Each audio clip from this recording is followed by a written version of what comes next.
In a world where double and triple A titles kept coming out on a weekly basis, and the gaming industry seemed to be filled to the brim with quality releases, some small, often independent companies or even individuals took upon themselves to pick up the mantle and create the next big hit, the game that was to change the world. Today we'll talk about those that tried but failed, not because they lacked quality or substance, but simply were too obscure to even get to see the limelight. And obscure games are, well, obscure.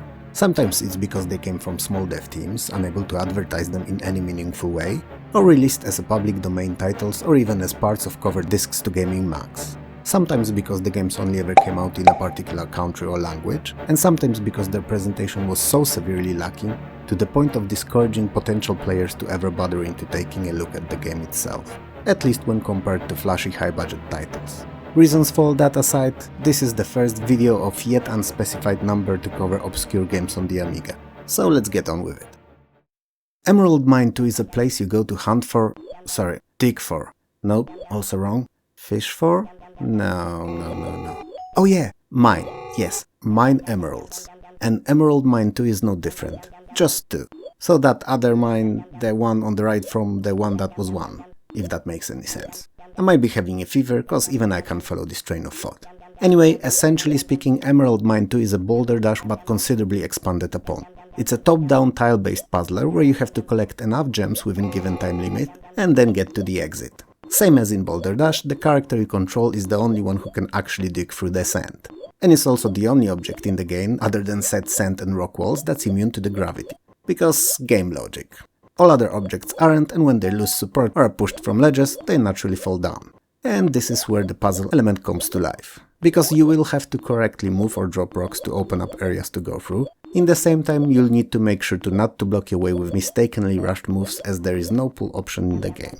And mistakes are irreversible. There are also enemies in Emerald Mine's caves, clearly previous adventurers who lost their minds not being able to live and mutated over time into various monstrosities. And they can be only killed by dropping objects on them or by explosions. As opposed to Boulder Dash, Emerald Mine 2 also features collectible explosive bombs. Not that there are any other kinds of bombs. But there are also dynamite and colored keys. These last are used for opening correspondingly colored doors. It's all good and dandy, and the game is pretty fun, even if horrid looking, but where it really spreads its wings is in simultaneous two-player co-op, where you and a friend get to tackle those hard levels together. With someone else to share your frustrations with, Emerald Mine becomes a truly unforgettable experience, even today. Fatal Mission 2 kinda looks like something that was conceived in Microsoft Paint. Rough, simple, and not very eye-pleasing. Kinda like I do every morning before I have my coffee. Not that it changes much after I do, but at the very least I get to carry on with my day, for better or worse. Anyway, to give justice where it's due, despite not being a looker, there are a lot of different backgrounds and enemy designs, so even if not jaw-dropping, it's not samey and stale. Even if Fatal Mission drops the ball presentation-wise, it makes up for all its shortcomings in variety of stages, numerous weapon types and super smooth gameplay. It's surprisingly feature-rich and fun for a title that was virtually made by a group of 3 people. It's one of those titles that you don't remember about, trying to figure out the best shoot-em-ups on the Amiga, but also one that as soon as you see it somewhere, you instantly remember how criminally underrated it was. From a purely technical point of view, keeping in mind how big or small actually the development team was, it's also an interesting game because it not only runs at full 50Hz Amiga's refresh rate, so in layman's terms 50 FPS, but also features two-way hardware scrolling and super fast refresh of all 8 available hardware sprites, up to 100 times per frame, meaning that many objects can be smoothly displayed all at once. And they are. All that aside, the only thing you should really take out from what I just said is that while largely unknown, Fatal Mission 2 is a blast that sadly is only single player. The older I get and the lower my center of gravity moves, the less I wanna partake in outside physical activities like sports. Especially that I'm not too big on them. But it doesn't mean that I don't enjoy dabbling in sport-adjacent activities like management. Those who play managers, however, know very well how time-consuming and involving those games are. You gotta give them all, or otherwise your team will either fail or fail miserably. Nope, there's one more option. It can also fail terribly. Yep, that's the 3. So, if you can't, won't, or don't feel like investing way too much time but still wanna tickle that management bone, Football Masters 2.08 is the game of your choice. Or my choice. But your today's discovery. Hopefully at least. as it was supposed to be obscure games list. Anyway, Football Masters 2.08 is incredibly simplistic and down to the basics football manager. It's so basic in fact that most mobile football managers are incomparably more advanced. But that's the beauty of it. It was never intended to be in-depth filled with options and possibilities to the brim. It's as simple as they come. Pick a team, set your squad, start playing. That's it. No advertisements, prices of items, stadium expansions, nothing. You can purchase and sell players, but that's the extent of it. Even more so, there's no graphics really to speak of, as there are literally just a few small pictures during matches here and there, and everything else is laid out in text. Same could be said about sound. It's a title that focused on one and only one aspect of management, team composition and matches, and that's what it serves. Nothing less, nothing more. And good, cause it's not a game for hardcore football management fans, it's a game for football fans and those that want to dabble, want to wet one toe in the pool of management, just to get that taste of it, not necessarily to study long data-filled Excel sheets. There is also no time limit to how long you can lead your team in Football Masters, so you may very well be managing it for way over 50 years. Before I was making videos for YouTube, I was a hero vigilante, saving cats from trees, bees from the beekeepers, and ladies from boring conversations on awkward first dates. Mainly by letting them leave early and staying there alone. But I still count it as one of my superhero achievements. Same thing with Gravity Force 2 that you see on your screen now. Before it was Gravity Force 2, it was Gravity Force No Number, or simply Gravity Force. And the 2 not only was released by a totally different developer, albeit with a blessing from an original one, Kingsoft, but also had 2 in the name only to signify that it was a 2-player game only. Now, be honest, which set of facts is more interesting? The one about my awesome life-saving superhero career, or about this virtually unknown game? Ah, thanks, you shouldn't have. I know I'm the GOAT. Anyway, Gravity Force 2 is a gravity-based 1v1 shooter taking place in a series of interconnected large caves. And it's you versus another, and only one can survive it. You can use any means necessary to win, be it shooting, bombing, or just straight up shoving the enemy into the wall, thus depleting his shields and ending him. Best of all, among hundreds of stages, there are also quite a few race levels where instead of fighting you race against your opponent. Now that you know all that, let me add that Gravity Force 2 also features a built-in level editor, and virtually all variables in the game can be adjusted from weapons through ship capabilities to physics, making it one of the most player-friendly experiences in versus games. If anything can really be called friendly in a versus game. Oh, and if what you're watching here looks bland and stupid, it's only because I'm here all alone and have no one to play it with. So a 2-player only game played by one person is always going to be disappointing. Lazarus is an obscure Polish adventure platformer that's gameplay-wise kinda similar to Delphin Software's Flashback. It's obviously not on the same level, but underlying mechanics are very similar. It's a poor man's Flashback, if you will. And comparing both would not be fair, because it would be like comparing an apple to a little older, less ripe apple with teeth mark on it and a little worm sticking out. Still an apple, just not as appetizing as a fresh one lying next to it. Anyway, don't worry about the aforementioned Polish language though, as not only it's sparsely used, and all the dialogues are only one-sided, meaning you don't really have to take an active part in it, it's also largely irrelevant and understanding it is not required to complete the game. It helps here and there, but is not mandatory. You can figure it all out, I believe in you. There's plenty of solid and varied platforming in Lazarus, and quite honestly it's decent. Just when you cross that initial Polish language barrier, that is. Or ignore it, cause like I said, it's not big enough of an issue to deter from enjoying this little platformer. So, your character is armed with a gun used to dispose of various pesky creatures, and has a jetpack that can be utilized to access more remote areas. So, for jumping. The jetpack uses fuel, however, so its level has to be kept in mind before attempting to cross larger distances.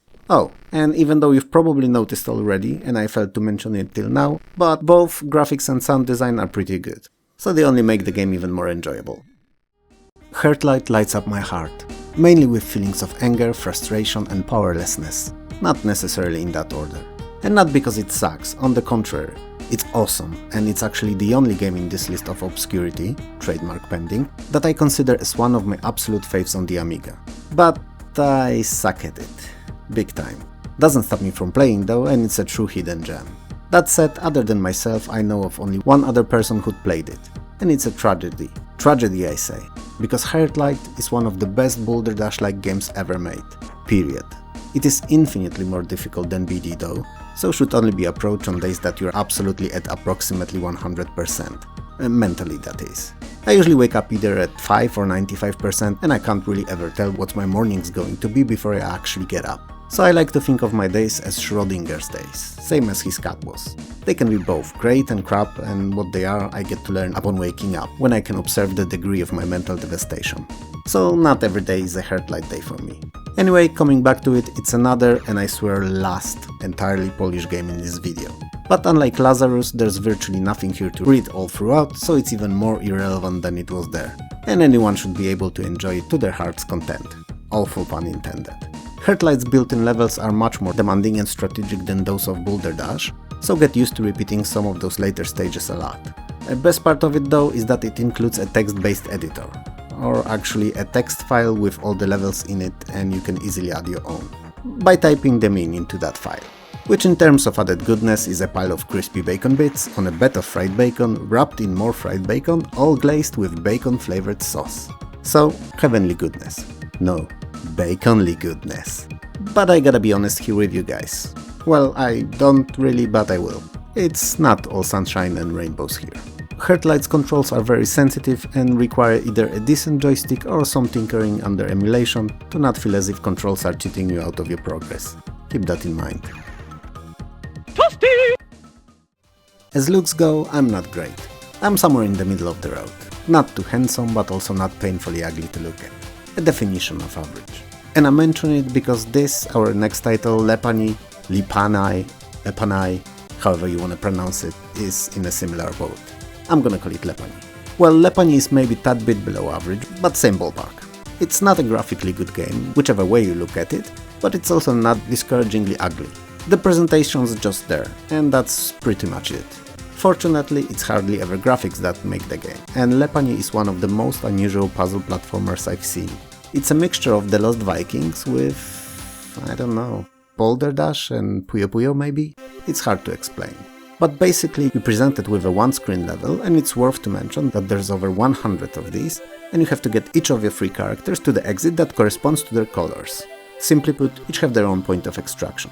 But doing so may sound easier than it's actually done, because very often exits have to either be first unlocked or pathway to them prepared by either removing colored stones by pairing them like in Puyo Puyo, or by enabling platforms for heroes to walk by stepping on activation plates. And since many of the levels can only be completed in a certain order, it's worth to pre-plan your moves before actually taking them, at the very least the first few. Lepani is a fun and demanding, and will definitely put that puzzling bone of yours to the test. Remember when Sensible Software coined the phrase "war has never been so much fun"? Okay, now forget about it, because this game has nothing to do with war. But one would argue that for the first 10-15 minutes of Sensible Massacre, a game that you're watching now, it could be said that football has never been so much fun. Especially for those like myself, whose physical prowess keeps declining with each passing year, in direct proportion to my desire to go out and actually partake in any sporting activities, which is now trailing zero. Why it's fun for the first 10-15 minutes only, you may wonder? Well, while the game is quite fun in short action-packed bursts, it seriously lacks in longevity department. It's a pick-up-and-play type of game, where it's enough to launch it once every couple of years just to blow off some steam, and then you're fine with completely forgetting about it for another year or two. But that's its charm, and I suppose that's why it was made the way it was. Anyway, it's match time, and you're English national team's goalkeeper, and Holland is storming your half. Literally. Running as if there were mile-long queues for the toilet, and there's only one of these in a working condition, and all the players have explosive diarrhea. And if not that, then at the very least gates of Jurassic Park had been opened, and T-Rexes are running rampart. Or, McDonald's brought back McRibs once more, and everyone just heard about it. And you know you don't wanna miss that bad boy when it's there. Well, it's not the case though, and they just run. Simple as that. And your job is to stop them. You're armed with seemingly endless number of explosive soccer balls, and have to aim and shoot them at passing players. After each half, score is counted up and displayed as a number of players from Holland that passed you, opposed to number that were stopped. It's clear by what you see on the screen that the game is pretty brutal and aimed at older audience. Given its repetitive nature, however, it literally provides a quarter of an hour of fun at most per sitting. I love turn-based tactics games. Doesn't mean that I'm great at them, but I love them.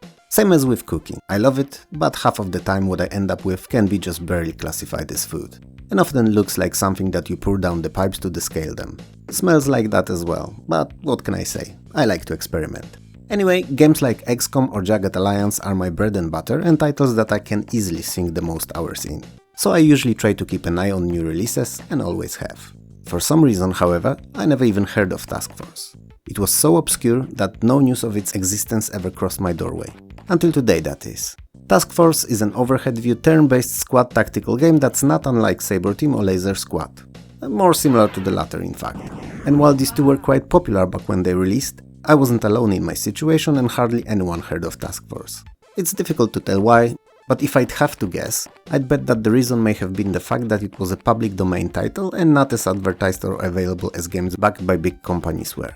Task Force consists of 4 missions, and like in all games in a genre, before you attempt to beat them, you have to gear up and arm your soldiers to the teeth. Each turn is divided into 2 phases. In first, you move all your characters using their individual movement points, and when they're all relocated, you switch into shooting phase. Here, as the name suggests, all your soldiers that can actually attack can be ordered to do just that. After that, it's computer's turn, and it follows the same rules. Task Force obviously lacks the polish of bigger, similar games, but in the same time, if you consider the fact that there were literally 2 people involved in its creation, the end result is a marvel and a pretty innovative game to spend an afternoon at. If you like turn-based tactics, that is. What if I told you that the first building blocks of what was to become Marvel Cinematic Universe were laid out in 1994 on Amiga? No less in a superhero titled action-packed platformer, The Unusual Case of Doctor Strange. Well, I suppose you told me I'm full of it, as by the time we got to this point in the video, it's clear that the game is not at all about Marvel's Doctor Strange. And this is what I get for trying to be entertaining. Slander. I'm calling my lawyer, so you make sure to have that wallet of yours ready to pay out. Big time. In the meantime, let me tell you what this Doctor Strange is about. In essence, it's a 9 levels strong Space Panic clone where you have to get to the exit in each stage, but to do so you need to clear out all the bodies running around it first.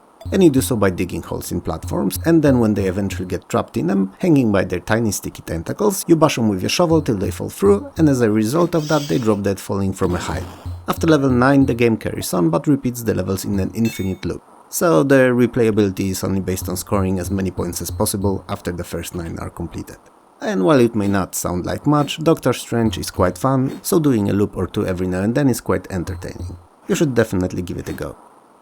I hope that you liked this short look at some of numerous Amiga's obscure games. Games that for whatever reason failed to go mainstream. I tried having different genres represented here, so that everyone would find something worth a look. And they are worth it. And a passing playthrough at the very least.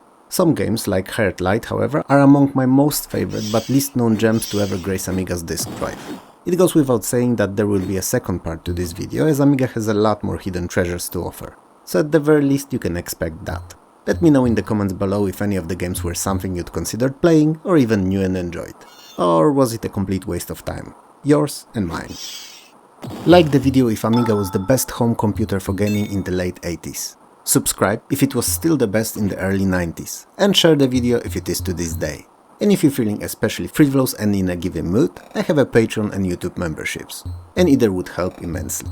Videos are released approximately a day early there, and I also post constant video progress and channel updates on Patreon, if you're into knowing and being able to influence what will this channel evolve to become. I would also like to thank my current Patreons, who are just the most amazing beasts ever, and people who help this channel get better. So thank you so much. For now though, this is all, so have a good one, and I'll see you next time. Peace.